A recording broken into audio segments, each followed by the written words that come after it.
السلام عليكم ورحمة الله وبركاته. أعوذ بالله من الشيطان الرجيم. بسم الله الرحمن الرحيم. ومن أظلم ممن ذكر بآيات ربه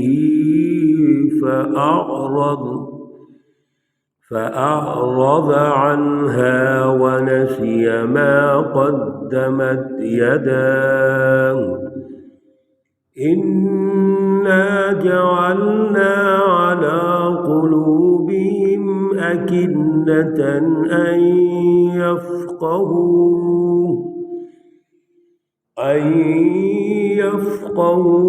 وفي آذانهم وقرا وإن تدعوهم إلى الهدى فلن يهتدوا إذا أبدا. صدق الله العلي العظيم. اللهم صل على سيدنا ومولانا محمد النبي الأمي وعلى آله وأصحابه وبارك وسلم وصل علیہ.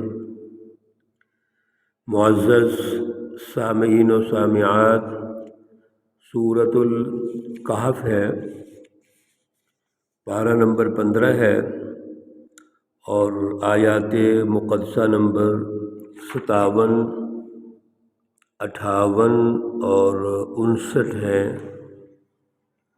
اللہ رب العزت سے التجا ہے، درخواست ہے، اللہ رب العزت ان آیات کا فہم، ان کا شعور، اعلیٰ نظریہ عطا فرمائے اور عمل کی توفیق اور صلاحیت عطا فرمائے. گزشتہ درس میں اللہ رب العزت نے یہ رہنمائی ارشاد فرمائی کہ کتاب مقدس قرآن مجید کی جو سچی تعلیم ہے یہ ہم نے کھول کھول کے بیان کر دی ہے، یعنی اس کا ہر پہلو جس کی معاشرے کو ضرورت ہے، اور بالخصوص حضور نبی اکرم صلی اللہ علیہ وسلم کے ذریعے سے اس قومی انقلاب کی جو ضرورت ہے، ظلم کے نظام کو ختم کر کے عدل کے نظام کا قیام کی ضرورت ہے، عدل کا سیاسی اور معاشی نظام قائم کرنا ہے، اور پھر اس کے لیے جس سچی جماعت کی ضرورت ہے، جماعت سازی کے مراحل ہیں، اور جماعت سازی کے دوران دشمن نے جو آپ کا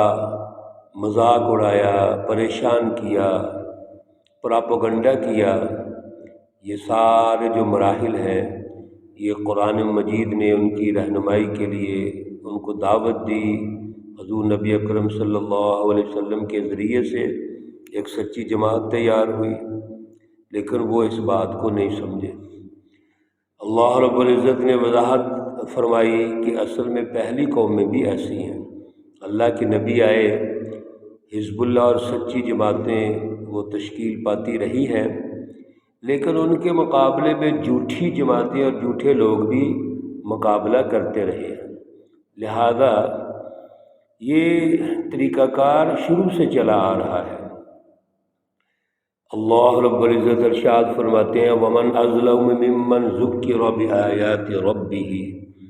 کون بڑا ظالم ہے اس شخص سے جس کو سمجھایا گیا، اللہ رب العزت کی آیات بتائی گئیں، ان کو دعوت کا پورا پروسیس بتایا گیا، اس دعوت میں لانے کی کوشش کی گئی، دلائل سے سمجھایا، پھر ڈر سنا کے سمجھایا، خوشخبریاں سنا کے سمجھایا، لیکن فأعرض عنہا، انہوں نے اس سے منہ موڑ لیا، اس کے قریب ہی نہیں آئے، سمجھا ہی نہیں ہے.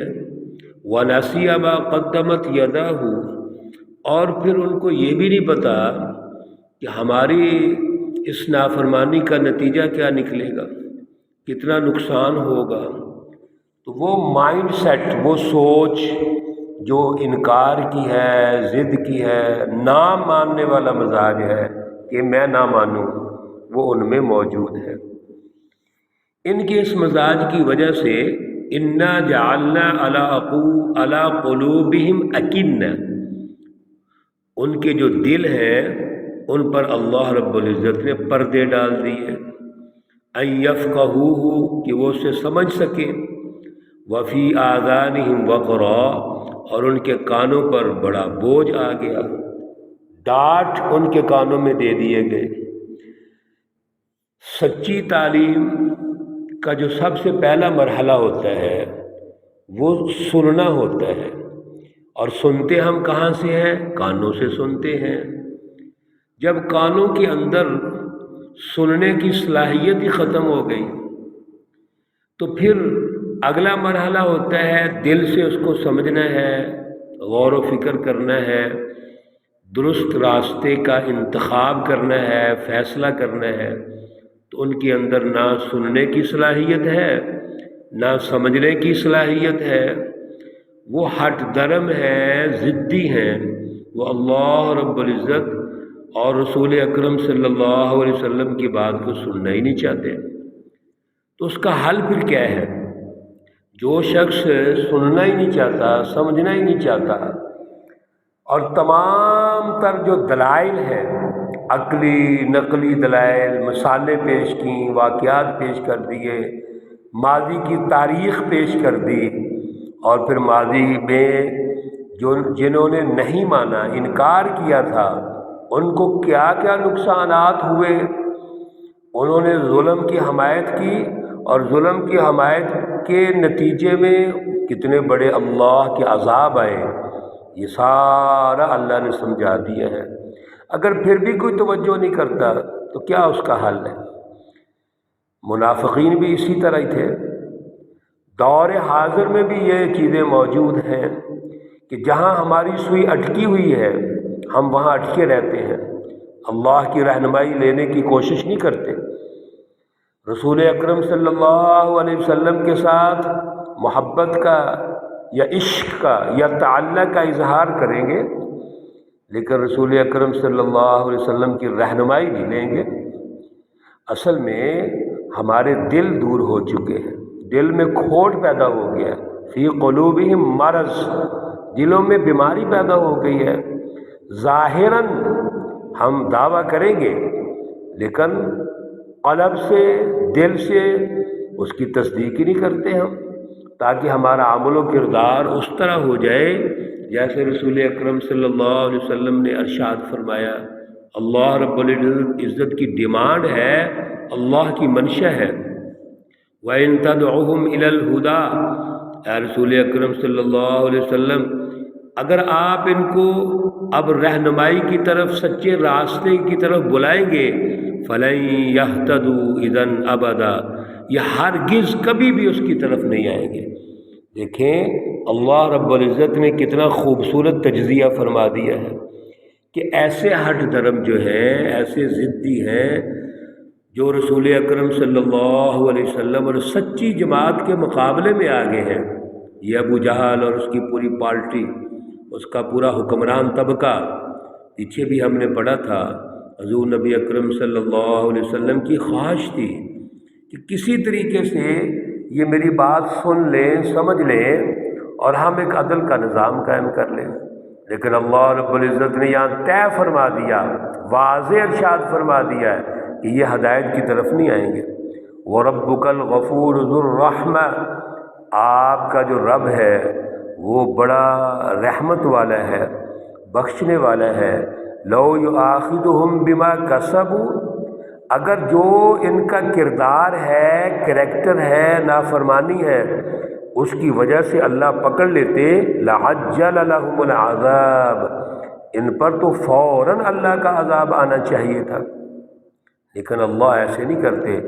بَل لَهُم مَوْعِدٌ، اللہ رب العزت نے اس کا باقاعدہ ایک وقت مقرر کیا ہوا ہے، اللہ کا ایک وعدہ ہے، لَن يَجِدُوا مِن دُونِهِ مَوْئِلًا، اور اللہ کا جو وعدہ ہے وہ اپنے وقت پر آ کر رہتا ہے۔ مدینۃ المنورہ میں حضور نبی اکرم صلی اللہ علیہ وسلم جب تشریف لاتے ہیں اور آپ نے ریاست مدینہ تشکیل کی، اور پچھلا 13 سالہ مکی دور کتنا کٹھن دور ہے، جماعت سازی کا دور ہے، جماعت تشکیل آپ فرما رہے ہیں، اور پھر ان 13 سالوں میں حضور نبی اکرم صلی اللہ علیہ وسلم اور صحابہ اکرام کو کتنی بڑی تکلیفیں آئیں۔ اب اللہ فرما رہے ہیں کہ اللہ نے پھر بھی شفقت کی، اللہ پھر بھی غفور الرحیم ہے، اگر چاہتے تو مکہ کے اندر ہی ان پر عذاب آ جاتا، لیکن ترتیب یہ نہیں ہے، اس کا ایک وقت تھا، اور وقت کیا ہوا؟ وقت ہوا غزوہ بدر کے وقت۔ غزوہ بدر سن 2 ہجری میں ہوتا ہے، 15 سال کے بعد۔ یہ وہی لوگ ہیں جو آپ صلی اللہ علیہ وسلم پر ظلم کرتے ہیں، آپ کو پریشان کرتے ہیں، مکہ المکرمہ سے ہجرت پر مجبور کر دیتے ہیں۔ آپ صلی اللہ علیہ وسلم ہجرت فرماتے ہیں، مدینہ المنورہ تشریف لائے، 2 سال میں آرگنائزیشن کی، داخلی نظام مضبوط کیا، ریاست مدینہ تشکیل کی۔ اللہ نے حکم دیا کہ غزوہ بدر کے لیے تیاری کرو، تیاری ہو گئی۔